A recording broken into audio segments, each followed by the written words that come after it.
This is part 3 of my 5-part series talking about those red flag symptoms and signs, scary stuff that you need to see your doctor for right away and not sleep on it. We're going to jump straight into this one, but before we do, if you've liked these videos, be sure to follow for more helpful tips on my site and right here. So comment below if you've got any questions. I'd be happy to post a video answering any questions that you might have. All right, let's just jump straight into this one. DVT, deep vein thromboses. I've got another video. Go ahead and check it out on my site. But what we're going to talk about here is what you need to look for in case you might have one to say I have to go to the doctor. Red, hot, swollen, super painful, usually in one leg, not both. Not good. Palpable lump or palpable cord, actual string you can feel all the way up and down. These are all scary signs and symptoms of a potential blood clot. And why does that matter? It can dislodge and it can travel to other parts of your body, like your lung or your brain. It's really bad. So if you have this, you need to see a doctor immediately. Since we talked about red, hot, swollen kind of stuff, I want to talk about infections next, okay? A lot of the times I get questions from patients saying, well, is it way too soon to see a doctor? Would it go away on its own? Or did I wait way too long and now it's bad? By and large, if you have a small cut, a small injury, and you clean it well, hopefully you're going to heal it on its own. You don't have to go see a doctor for it, and especially you don't have to have antibiotics. We never want to give you those if you don't have to be on them. But what you want to look for is if the area is worsening. You're getting worse with time, not better, right? The area is getting bigger, it's redder, it's hotter, it's exquisitely painful. You're having a ton of discharge, drainage like pus that's yellow, green, or smells really bad. Or you can even have a streak going up your leg or your arm, wherever the infection is.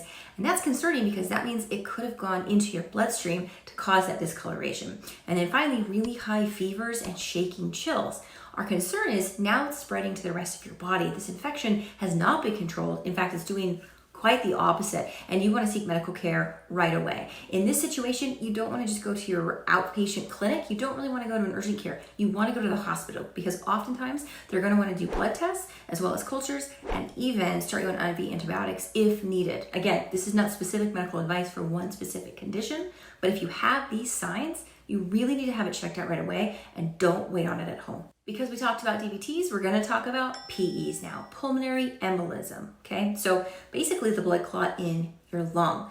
What are you going to look for then? Biggest thing that I'll see is people are having a really hard time breathing. So they're very short of breath, they're really winded, or they have conversation dyspnea. Basically, they can't even formulate a sentence without having to pause and take a lot of breaths. They can have chest discomfort, or if it's really bad, they can have flailing of their ribs. Their diaphragm can start to give out. They're breathing really fast but shallow. If you're having any of those symptoms, you need to seek medical care right away. And it's not just a PE. You can have other problems like a puncture in one of your lungs, fluid buildup, lots of other bad stuff. So if you have those symptoms, you need to be evaluated immediately. Remember, the advice here that I'm giving is generic. It has to be legally, right? I can't give medical advice to one specific patient if you're not mine.